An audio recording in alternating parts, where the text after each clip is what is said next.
Lembra mais ou menos daquela sensação de olhar o extrato do banco depois do pagamento e se sentir o rei do mundo? Agora só, imagina multiplicar isso por até 1 milhão. É sobre isso o que vamos falar hoje. E não é só sobre quanto dinheiro essas pessoas têm, mas como conseguiram chegar lá. Será que foi só talento e trabalho duro? Ou será que aquele empurrãozinho da sorte, herança ou até mesmo alguma controvérsia pelo meio do caminho? Bem, juntos hoje vamos descobrir. E por isso vamos começar pelo menos rico da nossa lista. Cara, que pensando assim, ele tem uma fortuna descomunal, algo que beira até mesmo um absurdo. E aos poucos vamos subir até o brasileiro mais endinheirado de todos. Se você está curioso para poder saber quem é o número 1 da lista, ou até mesmo está buscando inspiração para o seu próprio caminho à riqueza, não saia daí. Já deixa seu like aqui embaixo, se inscreve no canal e vamos conhecer quem são os donos da maior fatia do bolo econômico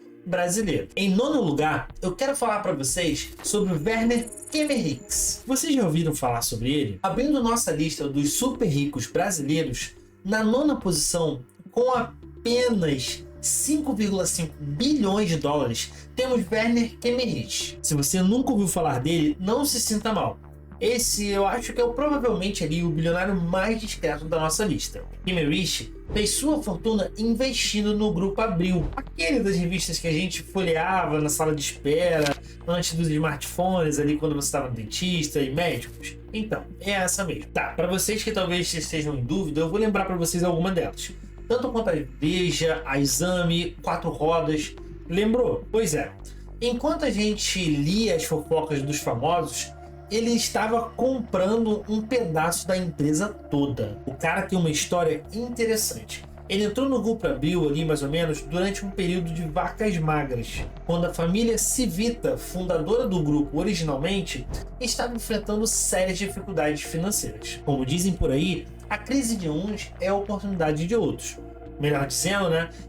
Enquanto uns choram, outros vendem menos. Diferente daqueles bilionários que aparecem nas capas de revista e dão palestras, Kemmerich, ele é tão discreto que simplesmente não achamos fotos suas em nenhum lugar na internet. Nada de Instagram com fotos na praia ou jatinho particular. O cara simplesmente consegue administrar seus bilhões longe dos holofotes. Ele também tem investimentos no setor imobiliário e também financeiro. Melhor dizendo, enquanto você se preocupa com o aluguel no fim do mês, ele provavelmente é o dono do prédio inteiro. E o interessante da história de Kemmerich é que ele representa aquele tipo de bilionário numa categoria meio invisível ali, vamos dizer, pessoas com fortunas astronômicas que você poderia cruzar na rua e nunca desconfiaria. Será que você nunca esbarrou talvez com algum bilionário no supermercado sem saber?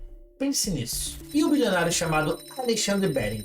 Você já ouviu falar sobre ele? Subindo um degrau na nossa escada de riqueza, com 5,8 apenas, bilhões de dólares, temos Alexander Bering. Aos 56 anos, ele é relativamente ali jovem para os padrões do mega bilionário brasileiro. Bering é daqueles caras que teve a sorte, misturado com talento, de encontrar um mentor poderoso. Ele é considerado o discípulo número 1 de Jorge Paulo Lemann, que também está na nossa lista e vocês vão conhecer daqui a pouco um pouquinho mais sobre ele. É como se ele fosse o Robin para o Batman dos negócios brasileiros. Sacou? Formado em engenharia elétrica e com MBA em Harvard, Bering mostrou seu talento quando assumiu a América Latina Logística, a ALL, talvez. A empresa estava praticamente afundando depois da privatização, e ele conseguiu transformá-la na maior empresa de logística da América Latina. E não é à toa que chamam esse cara de feiticeiro dos negócios. Sabe por quê?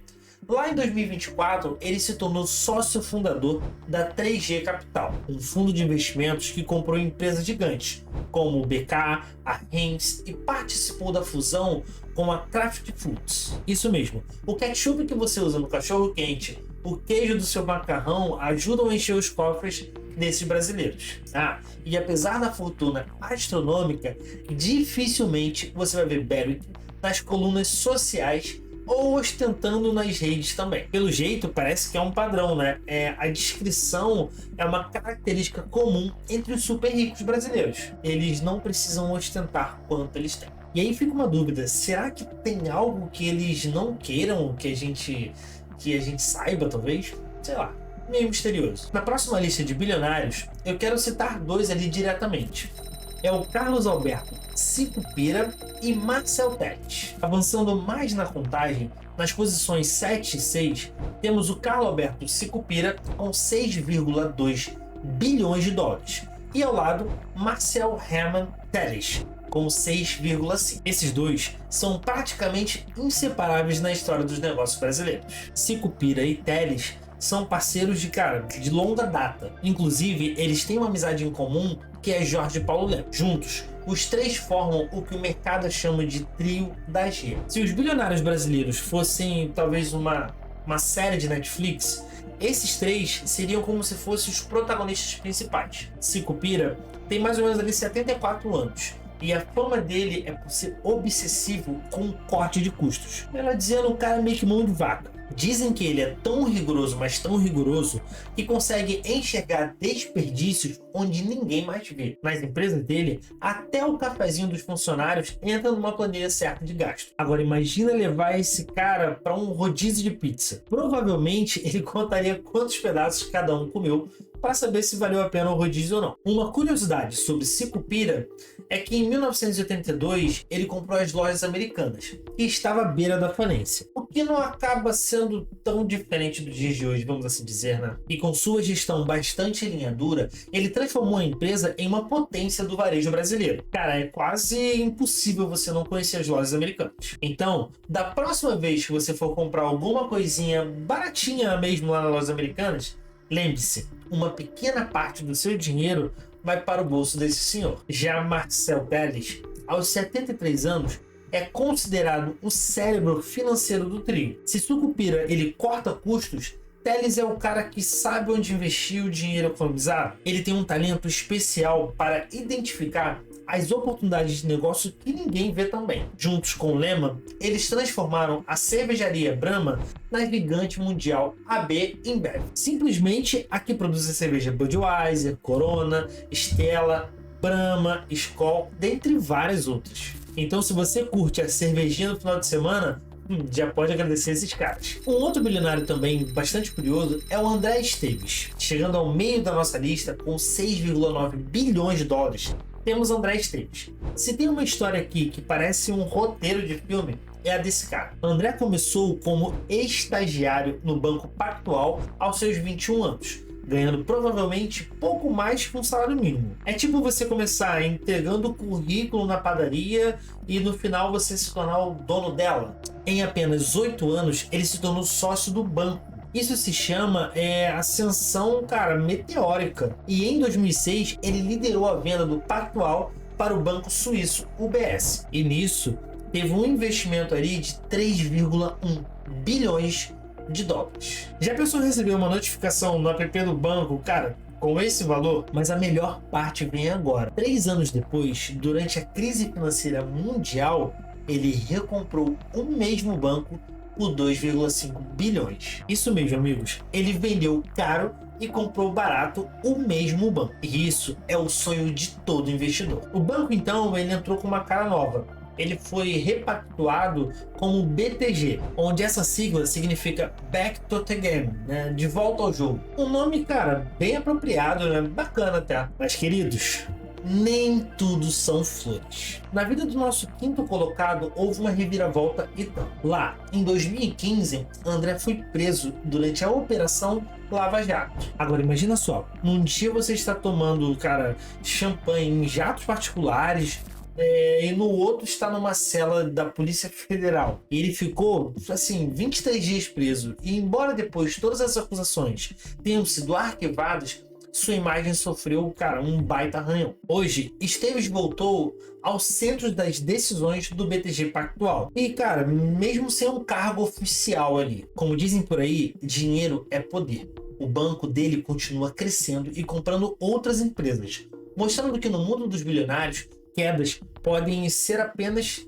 temporárias. E a história de André Esteves mostra que para chegar ao topo, às vezes o caminho não é uma linha reta. Existem altos, existem baixos também. E ocasionalmente, algumas paradas na Polícia Federal, né? E qual lição você tira dessa história? Cara, deixa aqui nos comentários. Empatados em quarto lugar, com 7,6 bilhões de dólares cada um, temos os irmãos Roberto Irineu Marinho e José Roberto Marinho. E sim, estamos falando dos Marinhos da Globo. Tá, enquanto a gente discute se vai assistir Netflix, Amazon Prime ou Disney Plus, esses caras são donos do maior grupo de mídia da América Latina. Diferente de outros da nossa lista, os irmãos Marinhos já nasceram em berço de ouro. O império começou com o avô deles, o Irineu Marinho, que fundou o jornal Globo lá em 1925. Mas foi o pai, Roberto Marinho, que realmente fez o negócio, cara, explodir ao criar a TV Globo em 1965. E aqui vem a parte que muita gente comenta. Durante a ditadura militar, a Globo cresceu exponencialmente. Vários historiadores apontam que a relação próxima com o regime militar foi crucial para a consolidação do Império. Assim. Como diria aquele meme, cara, coincidência, né? Eu acho que não. Após o falecimento de Roberto Marinho, o pai deles, lá em 2003, seus filhos assumiram assim o controle de toda a emissora. Hoje o grupo inclui TV, rádios, jornais, revistas e plataformas digitais também, assim como o Globoplay. O interessante é que mesmo com toda a concorrência das plataformas internacionais e da internet, os Marinhos conseguiram se adaptar e continuar relevantes com tantos altos e baixos e diferenças na tecnologia. É como aquele tio que aprendeu a usar o TikTok aos 60 anos, só que esse cara ele é bilionário. A grande questão aqui nesse momento é: quanto poder tem quem controla o que milhões de brasileiros assistem todos os dias? Se um dia você se perguntar por que certas notícias apareceram e outras não, talvez a resposta esteja na fortuna dessas duas pessoas. Pense nisso. Esse bilionário, eu já falei um pouquinho dele anteriormente, é o Jorge Paulo Lema e família também. Subindo no pódio em terceiro lugar, com uma mixaria ali, né, de 13,8 bilhões de dólares, temos Jorge Paulo Lema e família. E olha só que curioso, antes de virar um mega empresário, ele foi tenista profissional. É como se o Guga tivesse virado dono da Petrobras, talvez. Nascido no Rio de Janeiro em 1939, Lema hoje tem seus 85 anos. Enquanto muita gente sonha com a aposentadoria aos seus 60 anos ali, esse senhor continua sendo um dos empresários mais influentes do mundo. A história dele nos negócios começou com um banco, o Garantia. Mas a grande virada de chave veio quando ele e seus dois parceiros ali, o Teles e o Sucupira, lembraram? Já falamos um pouquinho dele anteriormente, eles compraram a cervejaria Brahma lá em 1989. Através de uma série impressionante de fusões e aquisições, eles transformaram a Brahma na AB InBev, simplesmente a maior cervejaria do mundo. Basicamente, não tem como você ir ao supermercado e não comprar algum produto que não coloque dinheiro no bolso desses caras. Pensa bem, cerveja, ketchup, maionese, queijo processado, molhos, tudo acaba indo para o Império Lema. Mas nem tudo são elogios na trajetória dele. O método 3G é mais ou menos assim, um método usado pelo trio brasileiro de administrar a empresa, assim como eles acabaram chamando esse método. Ele é famoso por cortar custos drasticamente e demitir muita gente. Tem uma frase atribuída a Lema que diz, abre aspas, custos são como unhas, sempre precisam ser cortados. Fecha aspas. Só que no caso, esses custos muitas vezes são pessoas com família, cara, de contas para pagar. Hoje, Lema investe pesado ali em educação através da Fundação Lema. Cara, é uma genuína preocupação social ou tentativa de melhorar a própria imagem? Isso é bastante difícil de dizer, mas o fato é que muitas escolas e projetos educacionais se beneficiam desses investimentos. Uma coisa é certa, amor ou ódio, não dá para negar que Lema transformou completamente o jeito de fazer negócio aqui no Brasil. Como será que ele se sente sendo apenas o terceiro mais rico do país? Será que ele chega o ranking de tempos em tempos? A gente nunca vai saber. Chegando ao vice-campeão da nossa lista, com impressionantes ali 20,7 bilhões de dólares, temos Vic Safra. Enquanto a gente se preocupa se vai conseguir pagar o cartão no final do mês, a família Safra está preocupada em administrar um banco inteiro. A história dos Safras é daqueles que parecem contos de fadas do capitalismo. Começa lá mais ou menos no século XIX, lá no Líbano, quando a família emprestava dinheiro para comerciantes que viajavam com caravanas entre as cidades ali. Imagina só, de emprestar algumas moedas para viajantes a ter um império bancário global. Isso é absurdo, é assustador pensar nisso. E esse é o tipo de história de sucesso que leva gerações para construir. Vicky é a viúva de Joseph Safra, que faleceu lá em 2020. Joseph era tão discreto que muita gente nem sabia que era um dos banqueiros mais ricos do planeta. E para melhorar, esse cara era brasileiro. E o lema do Safra parece ser: dinheiro gosta de silêncio. Nada de ostentação nas redes sociais ou aparições em programas de TV, podcast, nada disso. Isso não fazia sentido. E aqui vem um dado para deixar qualquer um de queixo caído. O Grupo Safra opera em mais de 20 países, com ativos que superam mais de 85 bilhões de dólares. É tipo o seu cofrinho, só que alguns zilhões de vezes maior. No Brasil, o Banco Safra é o quinto maior banco privado. Eles são mais focados principalmente em clientes de alta renda. Além dos bancos, a família tem vários prédios importantes pelo mundo, como o famoso edifício Gherkin, que fica lá em Londres. Aquele que parece um pepino gigante de vidro. É estranho isso. E várias propriedades de luxo lá em Nova York. O segredo dos Safras, eles são extremamente conservadores com o dinheiro. Enquanto outros bilionários investem pesado em startups arriscadas ali, né, ou novidades tecnológicas, os Safras preferem, negócios mais sólidos e tradicionais. É basicamente aquele conselho da sua avó: não gasta mais do que você ganha e guarde sempre um pouco. Só que no caso deles, um pouco são alguns milhões por mês. A família também é conhecida pela filantropia discreta líder, apoiando hospitais e instituições educacionais sem fazer qualquer tipo de barulho. Nada de cerimônias com fotos para a imprensa ou nomes gigantes em prédios como forma de aparição. Tem uma frase que resume bem a filosofia do Safra: o dinheiro é como um sabão.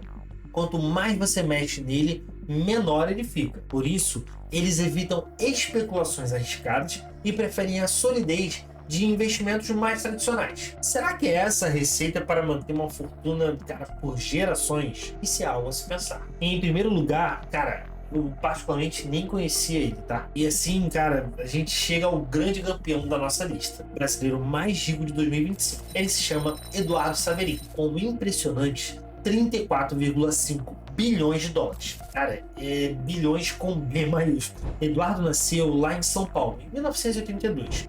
O que significa que ele tem apenas 43 anos, enquanto muitos de nós ainda estamos lutando para quitar o financiamento de apartamento, carro. Nessa idade, Eduardo já tem mais dinheiro que muitos países pequenos. A família Saverin já tinha uma boa condição financeira. O pai dele, inclusive, trabalhava com imóveis e indústria têxtil ali, né? Mas o que aconteceu depois é um daqueles casos de estar no lugar certo, na hora certa, com a pessoa certa. Na adolescência, a família se mudou para os Estados Unidos porque estavam recebendo ameaça de sequestro, aqui no Brasil. Lá, Eduardo estudou em Harvard. E foi aquele que, conheceu ali um cara meio desconhecido. Sabe quem é aquele... Qual o nome dele é? Mark Zuckerberg. Eduardo foi um dos cofundadores do Facebook. E ele injetou os primeiros 15 mil dólares na empresa. Ele também ajudou a desenvolver o plano de negócios inicial. Imagina só, colocar 15 mil dólares ali em uma ideia de um colega da faculdade e isso se tornar bilhões anos depois. É tipo acertar na loteria, só que você ajudou a criar a própria loteria. Mas mais uma vez eu torno a dizer, nem tudo são flores. Em 2005, a participação do Eduardo na empresa foi drasticamente reduzida após alguns desentendimentos ali diretamente com o Zuckerberg. Se você já viu o filme A Rede Social, sabe do que estou falando exatamente. Eduardo processou o Facebook e acabou fazendo um acordo ali diretamente e, deixou com cerca de 5% das ações. Na época, parecia pouco, mas hoje isso vale uma fortuna, absurda. E aqui vem a parte polêmica. Em 2012, pouco antes do Facebook abrir capital na Bolsa de Valores, Eduardo renunciou à cidadania americana e se mudou exatamente para Singapura. Muita gente apontou o dedo dizendo: ah, tá fugindo de impostos.